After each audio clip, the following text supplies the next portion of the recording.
Well, we now come to the Book of Proverbs in this series connecting faith to and business and life and relationships and church and ministries to each book of the Bible. And we come to Proverbs, and you may only ever passed over it or casually read it. And I've titled this first video, Practical Application of Knowledge. And there's so much good advice to resolve problems and issues and positive encouragement right through the book. And they are Proverbs. And Solomon, who wrote this, King Solomon, who wrote this, he passed on practical lessons in the form of Proverbs. And this was quite a common theme, or how to do things in the Middle East.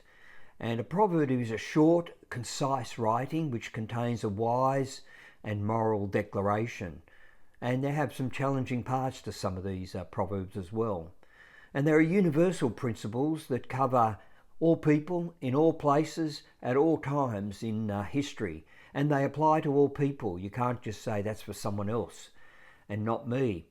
And when we look at chapter 1, verse 7, it says, "The fear of the Lord is the foundation of true knowledge, but fools despise wisdom and discipline."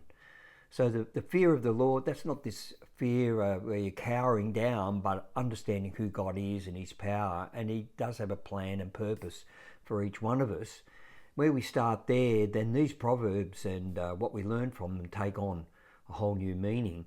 And the whole theme, mostly through the book, is about wisdom, to get wisdom, but to get understanding. That's why I titled Practical Application of Knowledge. So many people think they're wise. So many people have so much knowledge. They'll do so many courses, become graduates of so many things, study, but actually never get to practice in everyday life or in their business or in their church.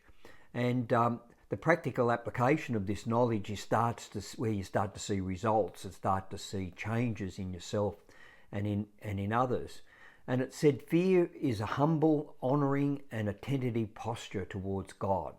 And this makes us ready then to benefit from God's wisdom that got us through Solomon comes out in the book of Proverbs. You know, as we pursue wisdom, that's when you get the most out of life. It's not enough to know facts. We must apply those facts every day in our relationships.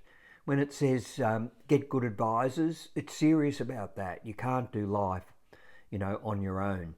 And so I'm challenging you through this series to get wisdom, but get understanding. And just let God open this up to you as we move through this book of Proverbs.